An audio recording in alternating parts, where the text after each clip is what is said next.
Olá, boa noite. 19 horas e 13 minutos. O SBT News está começando agora. E na edição de hoje você vai ver que cidades que registraram grandes aglomerações nos últimos feriados vão ter que redobrar a fiscalização e as medidas sanitárias no próximo. A recomendação é do Ministério Público de Santa Catarina. O SBT News está no ar.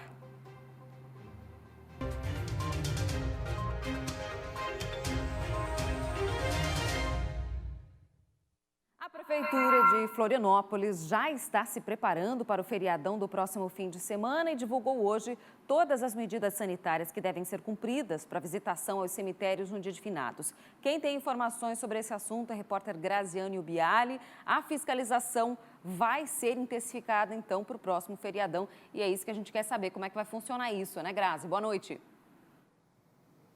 Boa noite para você, Bruna. Boa noite a todos que nos acompanham. Exatamente, a fiscalização deve ser intensificada, sim, para fazer cumprir as medidas de combate à Covid-19, especialmente neste feriadão, não é mesmo? As visitas aos cemitérios, elas deverão seguir alguns critérios, como o uso obrigatório de máscara e também o distanciamento entre as pessoas, né, de 1,5 metro.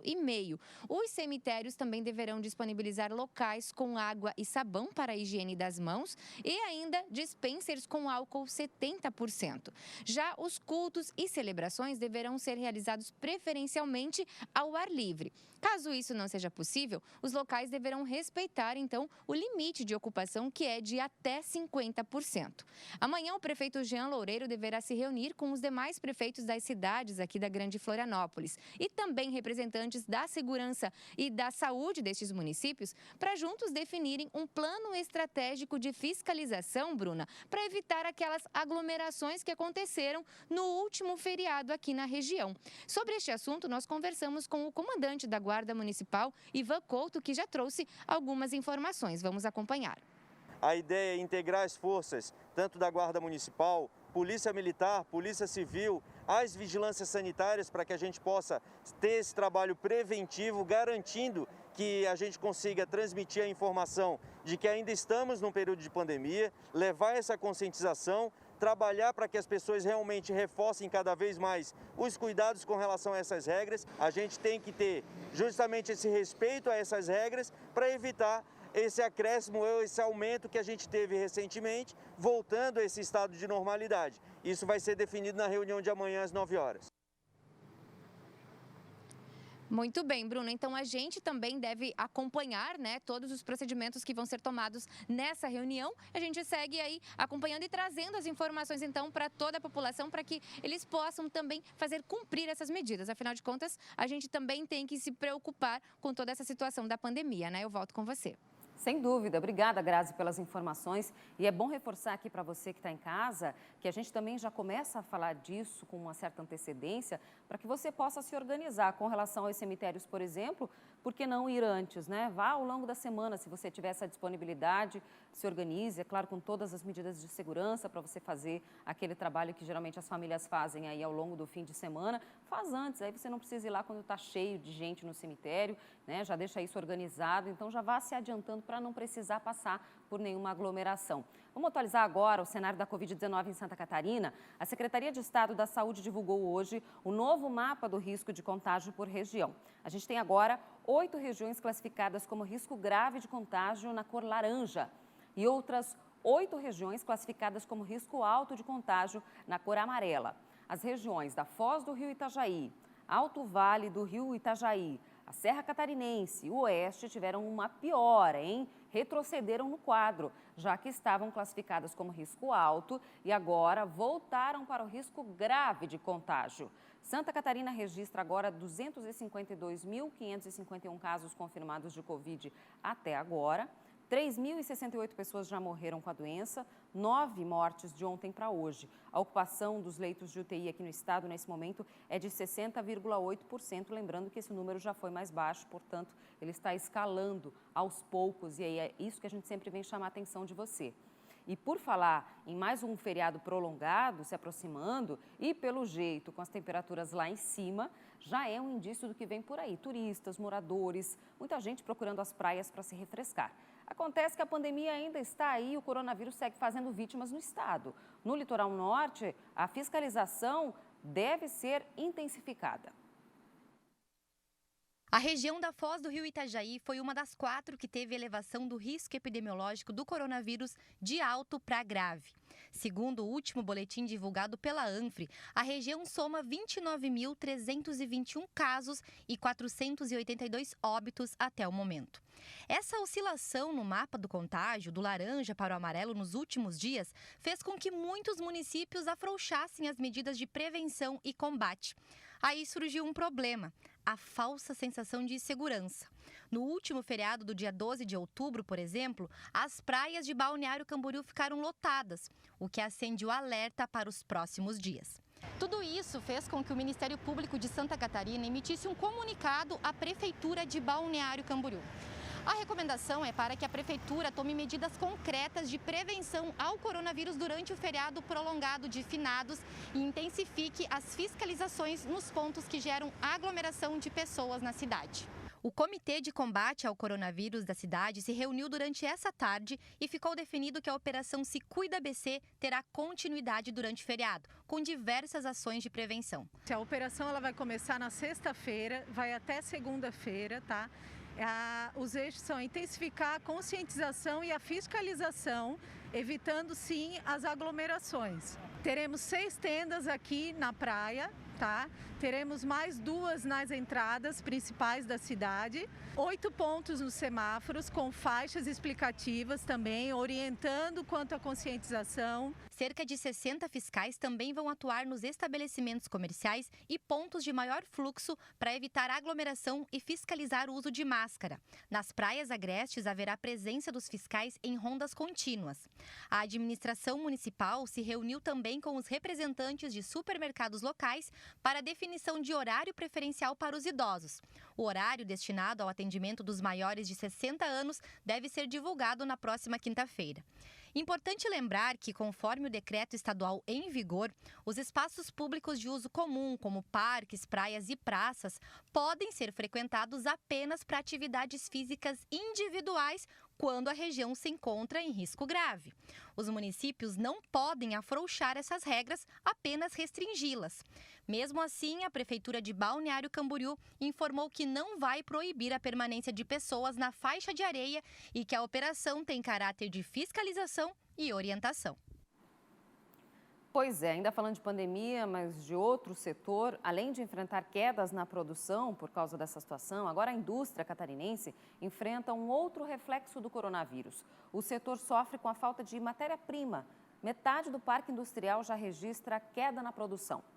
Na produção desta fábrica, mais de 600 itens estão parados por falta de matéria-prima. Com isso, os prazos de entrega já estão comprometidos e o faturamento também. O ano deve fechar 40% abaixo dos valores de 2019. Aqueles projetos que foram paralisados estão retomando novamente e nos deparamos hoje que nós não temos matéria-prima. As empresas estão voltadas à exportação desse produto, o que também levou com que os preços se elevassem. Nós temos produtos com 60%, 80% de aumento. Então, isso está fazendo com que as indústrias estão sem fôlego. Foram 4 meses praticamente parados, sem demanda, desde o início da pandemia. 1/3 dos funcionários foram desligados. E agora, mesmo com a retomada da economia e aumento na procura pelos consumidores, a produção continua reduzida. A gente não sabe se vai recontratar, a gente não sabe se vai...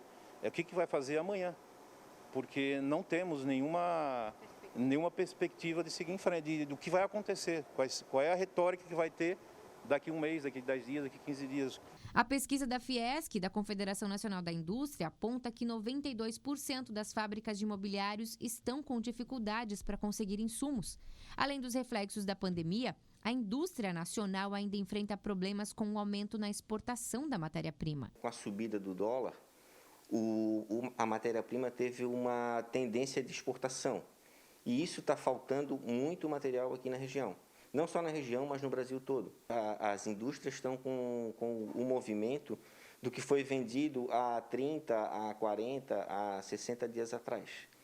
Só que com a alta do material e a falta do material em si, isso vai reprimir toda a demanda, que vai quebrar a cadeia produtiva. E isso vai ocasionar, daqui a pouco vai faltar empregos, vai faltar caixa nas empresas, porque se não consegue produzir, não consegue vender e aí também não consegue faturar.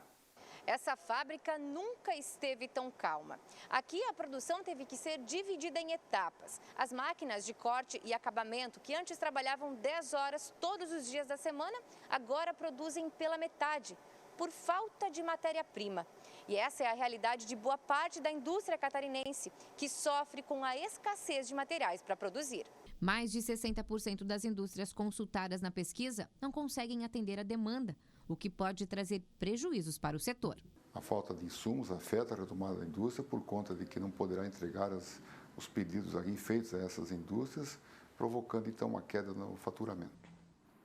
Vamos falar agora de eleições 2020. A Polícia Federal vai utilizar drones para fiscalizar alguns locais de votação nesse ano. Mais de 100 drones vão sobrevoar as principais zonas eleitorais do Brasil e identificar crimes, como, por exemplo, boca de urna, compra de votos, transporte de eleitores. Os equipamentos já foram testados por equipes diferentes, de diferentes estados, inclusive aqui em Santa Catarina. Os drones possuem câmeras de alta resolução com mecanismo de aproximação para poder identificar mesmo os suspeitos, as placas dos veículos, entregas de santinhos e situações de compra de votos. Assim, a polícia vai poder agir mais rapidamente diante de algum flagrante de crime eleitoral. E por falar em eleições, a gente vem acompanhando aí a expectativa dos eleitores para o pleito deste ano, que acontece daqui a 18 dias. Em um cenário de pandemia e crescimento nos casos da Covid-19, existe uma expectativa para que o número de abstenções possa ser mais alto, como aconteceu já em outros países. Mesmo assim, a expectativa do Tribunal Regional Eleitoral em Santa Catarina continua sendo otimista. Pandemia, crise econômica, fronteiras se fechando, isolamento, 2020 ainda nos reserva uma eleição. Em 15 de novembro, mais de 147 milhões de brasileiros devem ir às urnas e escolher os seus representantes na esfera municipal. A maior conquista que o povo brasileiro tem através da sua democracia é a possibilidade do voto. Aquele cidadão que se abstém de votar, ele é o primeiro que não vai poder reclamar do governo, da sua cidade e da Câmara Municipal. Por mais que o voto seja obrigatório perante a Constituição Federal, eu acho que a grande oportunidade do cidadão conversar com o seu político é através do voto. Mas e você? Já decidiu se vai comparecer às urnas? Sim, eu pretendo votar para fazer a diferença, né? Não, esse ano não, porque eu sou diabética, sou do grupo de risco, então eu vou ficar em casa. Vale um presente. Por 4 anos, né? O fenômeno da abstenção é global. Por causa da pandemia, menos eleitores têm ido às urnas. Na França, uma abstenção histórica foi registrada nas eleições municipais, quando cerca de 56% da população não compareceu para o voto. Mas mesmo com a possibilidade de que este cenário se repita no Brasil, a expectativa em Santa Catarina é mais otimista. Nas últimas eleições municipais, as ausências de eleitores representaram o terceiro menor índice de abstenção do país. E para o Tribunal Regional Eleitoral, neste ano não deve ser diferente. Nós temos certeza absoluta que por tudo que nós temos trabalhado, pelo número de voluntários que foi recorde em todos os tribunais regionais eleitorais do Brasil e pela facilidade que essa infeliz pandemia está fazendo com que as pessoas conheçam mais da política e conheçam mais os candidatos, eu não tenho dúvida que a população catarinense vai às urnas. Tem eleitor que ainda questiona a importância de ir às urnas e escolher o candidato. Mas mesmo em um cenário de insegurança, tanto na saúde quanto na política, a cidadania fala mais alto.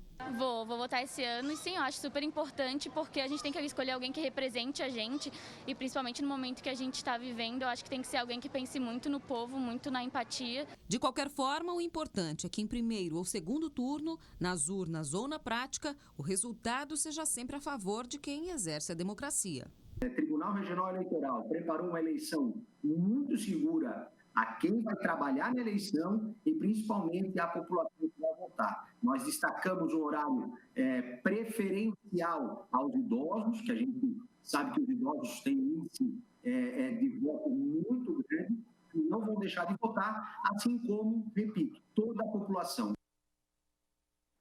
Tá aí, é um direito nosso, é um dever nosso e a gente tem que exercer. Depois do intervalo, você vai ver que os catarinenses ganharam mais tempo para imunizar as crianças contra a poliomielite. A campanha de vacinação foi prorrogada para alcançar a meta de imunizar 95% do público-alvo. Eu volto já.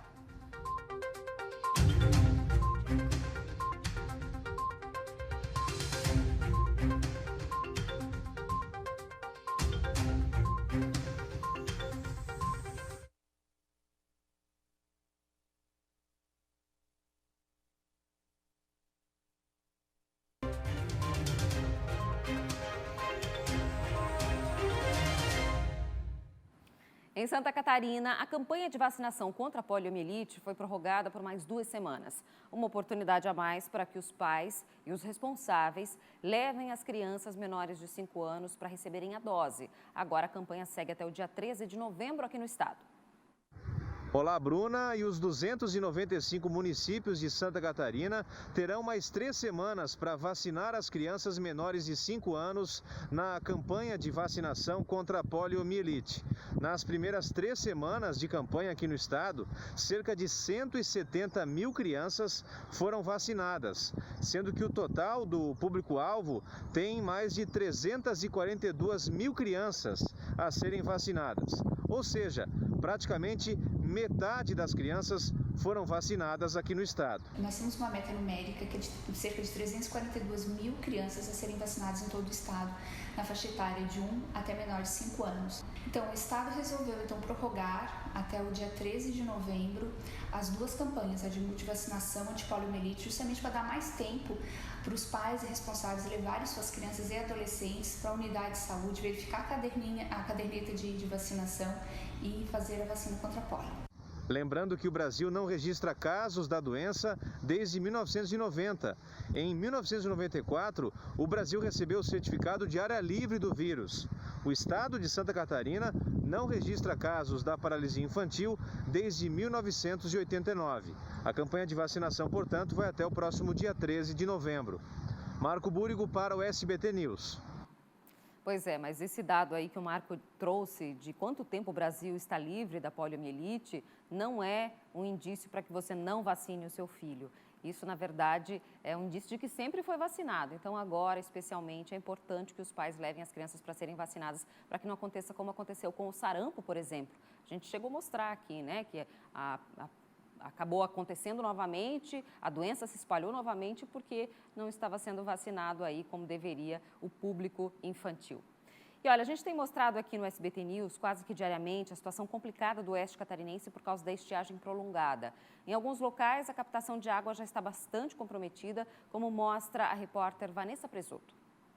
O volume do principal reservatório de água que abastece a cidade de Chapecó está em 5%. A situação está preocupante aqui, por isso eu vou conversar com o Bruno Eleutério, ele que é gerente da agência da Casan aqui de Chapecó. Bruno, a situação está crítica aqui, vocês pedem um alerta aí para a população, né? Perfeito. Devido à estiagem que já vem desde agosto de 2019, né, com um regime de chuvas reduzido, abaixo da média, né, do período, a situação hoje do volume aqui da captação do Lajeado São José se encontra em torno de 5%, tá? Então, em estado crítico, né? Chapecó é abastecida também a barragem do rio Tigre, em Guatambu, né? Essa ainda se encontra em nível alerta, né?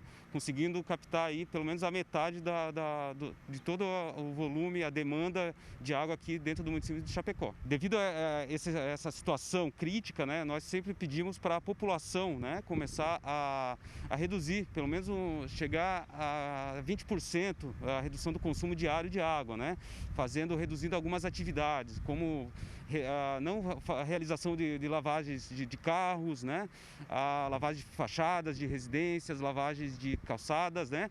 Tentar reduzir também o banho ao mínimo possível para tentar economizar a água e a gente conseguir passar por essa estiagem que já é drástica no estado. No momento não há necessidade de estar realizando o rodízio, né? Então o sistema hoje da captação estão conseguindo captar todo o volume necessário do abastecimento, né?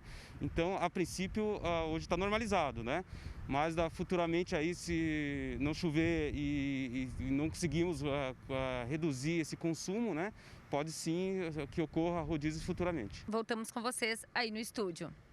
Segundo a Defesa Civil do Estado, 19 cidades já decretaram situação de emergência e quase um terço dos municípios catarinenses estão em estado de atenção.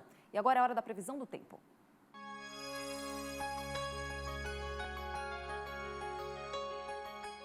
A quinta-feira deve ser de sol e calor em Santa Catarina. No norte e no sul do estado, possibilidade de chuva no decorrer do dia.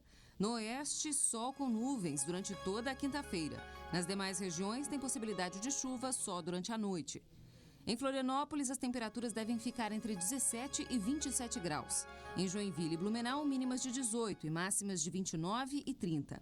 Em Lages, os termômetros podem chegar aos 25 graus e em Criciúma, 24.